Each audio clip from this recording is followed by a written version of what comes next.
во наводници, нели, пазаро на вода, треба да навода пазаро, а никој од пазаро не навода, ние сега по некоја традиционално производство си останаме на тоа. Еве сега, последните 3-4 години, она пролетната сорта зелка ја садма во овие услови. За наша среќа ја имаме ова. Сега, да не мислиме дека се што е зимно време е по-несигурно производство и ризично.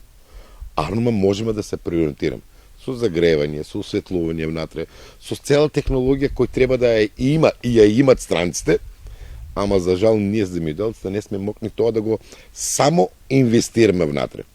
Ни треба европски средства, европски фондове, мада да не кажам и државни.